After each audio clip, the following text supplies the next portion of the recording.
તો મિત્રો આ તમે જોવો,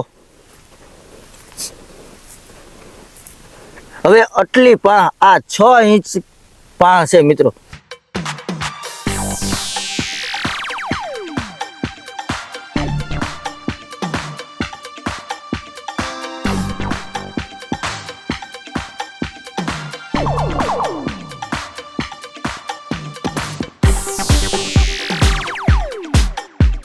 નમસ્કાર ખેડૂત મિત્રો, હું છું શૈલેષ જલુ અને ખેડૂત મિત્ર ચેનલમાં ફરી તમારું સ્વાગત કરું છું। મિત્રો આજે ઉનાળુ તલને કેવી ખેતી જોઈએ તેના ઉપર ખાસ વિડીયો આપણે બનાવ્યો છે। આ વિડીયો જો તમારે તલ વાવવા હોય, આજ નહીં તો કાલે તમે તલ વાવશો, પણ આ વસ્તુ જે તમને અત્યારે હું જુગાડ બનાવ્યો છે ને તલને ખેડ કરવા માટે, એ બહુ મહત્વપૂર્ણ છે। કેમ કે આ તમારે ઓછા ડીઝલમાં ઓછા ખર્ચમાં જે આ કામ થાય છે ને એવું એકેય નથી થતું। બીજા નંબરમાં તમને કહી દઉં કે આમાં રોટાવેટર કરતાં પણ સરસ ખેડ થાય છે। દાંતી રોટાવેટર મારી એના કરતાં એક જ વખત આ રોલ આંકવામાં આવે એટલે એટલી ખેતી થઈ જાય છે।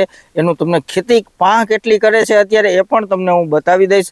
એ પહેલાં તમે થોડુંક સમજી લ્યો કે આપણે આમાં 54ની રાપ ચડાવી છે, જે મગફળી પાડવાનો કાયદેસરનો આ રોલ છે, અને 54ની રાપ હાંગડી વાળી છે, જેથી કરીને કોઈ લોડ આવે તો હાંગડી તૂટે એમ નથી, રાપ તૂટે એમ નથી।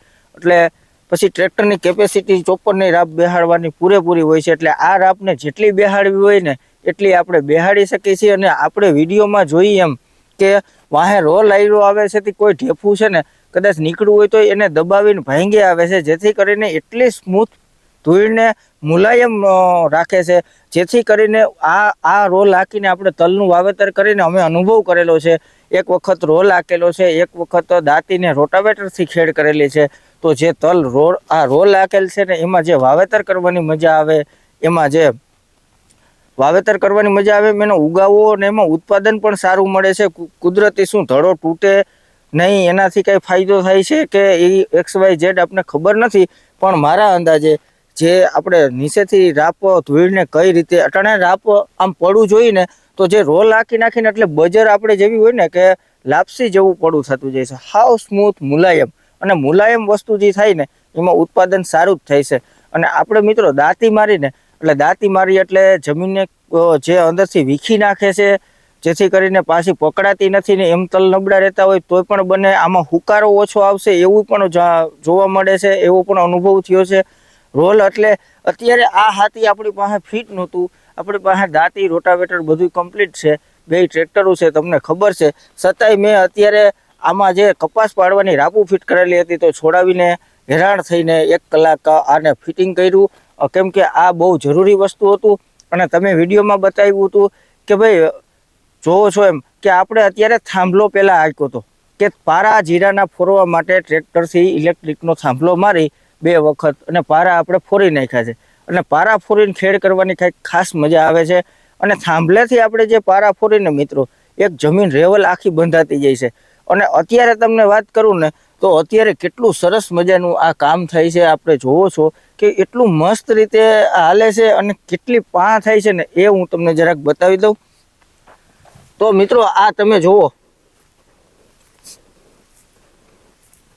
હવે આટલી પા આ 6 ઇંચ પા છે મિત્રો, અહીંયા ધડો છે તો આ 6 ઇંચ પા આપણે ખાસ મહત્વપૂર્ણ પા થઈ જાય છે। અને તમે ધૂળ જુઓ આખી આમ એવી રીતની ખાપે અને કુદરતી આમ કેવી મસ્ત બનાવી દે છે ને, આ એક અનોખું વસ્તુ છે। આ અનુભવ થઈ ગયેલો છે અમને, આનીથી વાવેતર અમે કરેલું છે, એટલે હું તમને આ સલાહ દઈ શકું। જો તમારી પાસે આવી રીતની રોલ જેવી સિસ્ટમ હોય અથવા તમે ભાડે કરાવતા હોય તો તમે જીરાવાળા પડામાં આ રોલ તમે પારા ફોરી અને આ રોલ તમે હાંકી શકો છો। આ રોલ હાંકવાનો ખૂબ સરસ ફાયદો છે। અને આમાં મિત્રો ઓઇલ નાખેલું હોય છે, જે મગફળી પાડવામાં પણ આપણે ખૂબ મસ્ત આ કામ આપે છે। આ રોલ મગફળી પાડવામાં તમને કહી દઉં કે ઉપાડો જરાય આવતો નથી, અને વાકલા દાઢા આમાં છે, જેથી કરીને ત્યાં છોડવો વીંટાય દાઢામાં, અહીંયા છોડવો વીંટાય ને તો આ રોલ પકડી લે છે। આ એમાં પણ ખાસ ઉપયોગી આ વસ્તુ છે અને મને ખાસ ગમે છે। અને હાંગડીમાં તમે આપણે હાંગડી મારેલી રાપ છે, અને આમાં એક આ ઘાય છે એટલે આપણે ફરીથી આગળ બળદની અહીંયા રાપ લગાડી દઈએ છીએ અને અહીંયા પરાઈ મારી દીધી છે। તો આમાં જરૂરિયાત મુજબ આપણે આ બનાવી લેવાનું। આ વસ્તુ મસ્ત છે, તમને ખાસ મજા આવે એવું છે। તો તમે આ બધી વસ્તુ તમને બતાવી, ઉનાળુ તલની ખેડ વિશે, ઉનાળુ તલનું વાવેતર કેમ કરવું એ પણ આગળ એક વિડીયો નાખેલો છે. અને હું જ્યારે તલ વાવવા વરગવાનો ત્યારે ખાસ વિડીયો બનાવીશ કે ટ્રેક્ટર કેવું સીધું આંકવું, કેવી રીતનું તલને વાવેતર કરવું, એ ખાસ મસ્ત વિડીયો બનશે. એટલે જો તમે ચેનલમાં અત્યારે નવા હોય તો ચેનલ સબસ્ક્રાઈબ કરો અને આ વિડીયોને લાઈક કરો અને શેર કરો, જેથી કરીને દરેક ખેડૂત ભાઈઓ આપણા જે હેરાન થાય છે, ઘણા તલનું એને ખબર નથી કે તલની ખેતી કેમ કરવી, એના માટે આ ઉપયોગી છે. અને 1 વર્ષથી આ હું યુટ્યુબમાં જોડાયેલો છું. 1 વર્ષમાં મેં કેટલા વિડીયા પણ નાખ્યા છે, ચાહ નાખવાના, વાવેતર કરવાના, વાવેતર સીધું કેમ કરવું, કોઈ પણ પાકના, અને સચોટ માહિતી લઈને. હું ખેડૂતનો દીકરો છું, તમે જોવાવાળા પણ ખેડૂત છો, અને આ વિડીયો જો તમે શેર ન કરો ને તો તમારે થોડીક ભૂલ કહેવાય. કારણ કે હું તમારા માટે સારી સારી વસ્તુના પ્લાન કરતો હોઉં છું.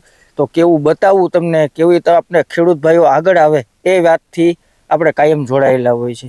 આપણે હેલું કેમ પડે, તો આમાં મિત્રો અત્યારે આપણે એક વખત પારા ફોરી અને એક વખત આ રાપ હાકી એટલે આપણે હાવ ખર્ચો નહીં. અને આવું પડવું તો તમે દાંતીને રોટાવેટર મારશું ને તોય ના થાય, પ્લસ તમે નકરું રોટાવેટર જો હાકો ને પણ આટલી કુણી પાહ રોટાવેટરથી ને તોય નહીં થાય, તોય ઝીણી ઝીણી ગાંગડીઓ થાય. અને આ એટલું મસ્ત પડવું બની જાય ને પાછું વાવેતર કરવાની એટલી સરસ હાઇડ્રોલિક આલે છે ને કે વાત જવા દો. તમે એક જ હરખો પારો થાય, એક હરખું વાવેતર થાય, વધઘટ પાહ જ ના થાય. એમાં વધઘટ પાહ ન થાય એનું કારણ તો તમને મેં આગળ ઘણા વિડીયોમાં નાખ્યું છે, પણ આ એક ટેકનિકલ વસ્તુ છે કે આમાં એક જ હરખી પાહ થાય એનું કારણ શું, તો હું તમને એ બતાવ્યું. ખાસ વિડીયો જોવા લાયક છે, મજા આવશે મિત્રો, સ્કીપ પણ નહીં કરવાનો. અને એક ખાસ કાયમ માટે ભલામણ છે ખેડૂત મિત્રોને કે મારો વિડીયો કોઈ દી સ્કીપ નહીં કરવાનો. મિત્રો તમે જોવો છો કે મેં હાઇડ્રોલિક નીચે મૂકી દીધી છે, છતાંય રોલ ફ્રી છે, બરાબર છે. તો એનું કારણ શું, તો કારણ એનું જ છે કે આનું એક સેટિંગ હોય છે. અત્યારે આ રોલનું વજન કેની ઉપર છે, તો કે આ માસડા ઉપર. આ રાપ અહીંયા મૂકા ભેગી જ બેસી જાય, અને બેસી જાય એટલે આના સેટિંગ અનુસાર આપણે જ્યારે આ રોલ હાલતો હોય ને એટલે અહીંયા જગ્યા ના થવી જોઈએ. અને જેટલી ટોપલીન ટૂંકી કરીને એટલી રાપ વધારે બેસે, જેટલી ટોપલીન લાંબી કરી એટલી રાપ ઓછી બેસે. આ એનું એક ખાસ સેટિંગ. માંડવી પાડવામાં એમ જ કે તમારે જેટલું બેહાડવું હોય તો આગળની ટોપલીનથી તમે એડજસ્ટ કરી શકો. હાઇડ્રોલિક તો પછીની વસ્તુ છે, આની મેન હાઇડ્રોલિક ટોપલીન ઉપર છે. કેમ કે આ જે સેટિંગ છે ને ઘણાને અહીંયા રોલ અડે જ નહીં. આ પાયા તો આમ ઊંચા થઈને આમ જતા હોય, અહીંયા તો અડે જ નહીં. અહીંયા ન અડે ને તાલગન તમારા રોલની કોઈ કિંમત નથી મગફળી પાડવામાં કે ગમે ને.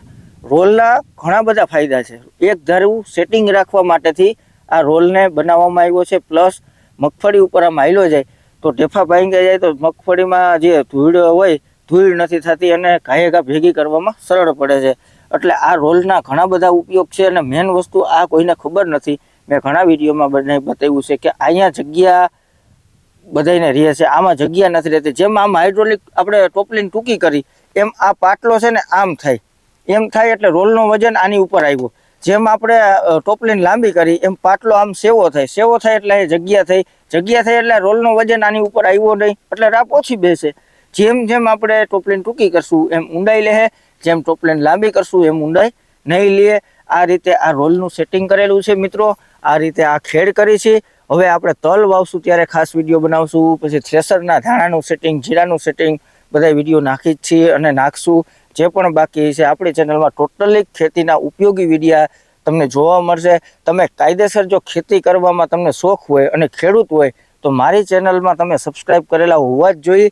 અને તમારો વિડીયો હોય એને લાઇક કરવી પણ તમારે જરૂરી છે, શેર કરવો પણ તમારે જરૂરી છે મિત્રો. એવી હું તમને બધાને ભલામણ કરું છું. જો તમે મને સપોર્ટ કરશો ને તો કાંઈક ને કાંઈક સારા વિડીયા, નવા વિડીયા લઈને હું ફરી હાજર થાય. અત્યારે વિડીયો લાંબો ન થાય એટલે વિડીયોને આપણે અહીં અંત આપીએ છીએ.